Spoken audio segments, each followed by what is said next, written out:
But we seem to be caught right now in this country with kind of an infatuation over fanning the flames of polarization, as if pushing the schism as far as it will go is actually somehow forwarding the motion of history. And this makes me think, of course, of Hegel's famous dialectic, that history is the result of these sort of swinging moods and theories that go from one antagonism or polarity to another.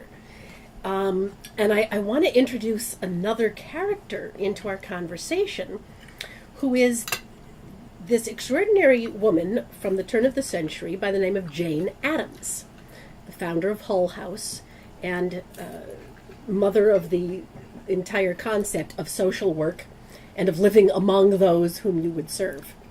There is a little-known conversation that Jane Addams had with John Dewey, the John Dewey, in Chicago while they were both working there at the University of Chicago. We only know about the conversation because John Dewey wrote a long letter to his wife the next day in which he describes the entire conversation. They were discussing the Pullman strike, which was heating up, as you know, to some terrific violence in Chicago. And George Pullman had created his immense fortune in the railroad business on the backs of vast numbers of immigrant workers, and in a benevolent patriarchal mood had built them a little town, had built them a school, had built them a little theatrical playhouse, and then started dictating what they could do in their cute little village and what they could buy and what plays they could put on. And the workers revolted. So Jane Addams and John Dewey were discussing this, and because of Jane Addams' very progressive political stance, Dewey was sure that she would take the workers' point of view, and he was astonished when she did not. And so Dewey, tried to invoke Hegel to say, well, but this is simply an illustration of what Hegel talked about, the great antagonism swinging back and forth and moving the country forward. And Jane Addams apparently looked him full in the face and said, all antagonisms are unreal, which staggered him. He simply couldn't fathom what she was talking about. And she spoke at great length about the misunderstanding and misinterpretation of Hegel. And what we know, because we don't have Jane's actual words, but what Dewey told his wife that Jane said was that all antagonisms are unreal, because the Hegelian model is not talking about the antagonisms coming together and resolving themselves in a compromise that leads to unity. The antagonisms themselves represent the dynamic inside of unity. This is the picture of how it always is. And the best approach is to comprehend and embrace both sides of the polarity within yourself as an individual.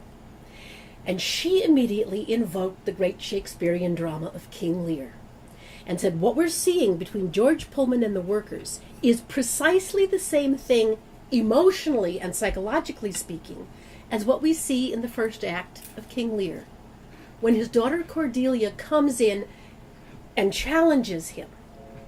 Both of them, and now we come back to this notion of Hermes and the different gods, both of them are in an archetypal moment. We have a king who is descending in his power. He's on the horizon, slipping below. He's giving away his power. And at that critical kairotic moment for him, what he needs is the seed of his loins to show up on the other horizon, mirroring him with gratitude and affection and honor. What he doesn't realize is that in that self-same moment, Cordelia is rising over her own horizon as a new power and feeling that force in herself, wanting to be recognized by the one who gave her life.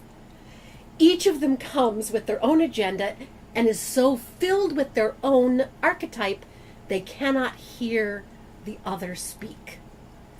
So what Jane Addams eventually said around this is that all antagonisms are unreal.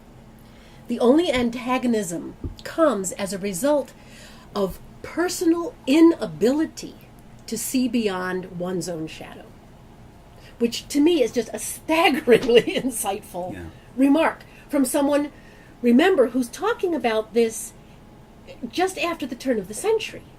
She hasn't had the privilege of reading all of the psychology that we have for the past 100 years. Mm-hmm. And yet her understanding of human nature was so profound that she could also see that history is writ in the conversations between individuals, not in these theories of how things swing back and forth.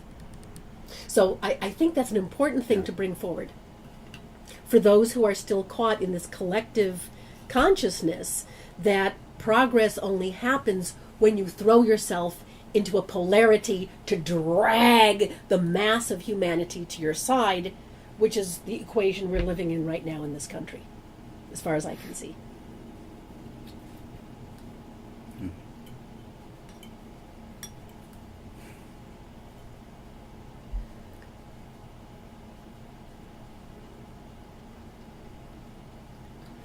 And the angel goes through the room. You've heard As that. a cool breeze. That when the silence happens in the conversation, right, an angel is passing through. Mm-hmm. Or in ancient Greece, it was that Hermes was passing through. Because it can't be, we're exchanging, but there has to be, I think, those silences that disappear the thought back into the root someplace. Yes. So that it incubates a bit and then maybe reveals itself yet again. When you were saying about Hegel, and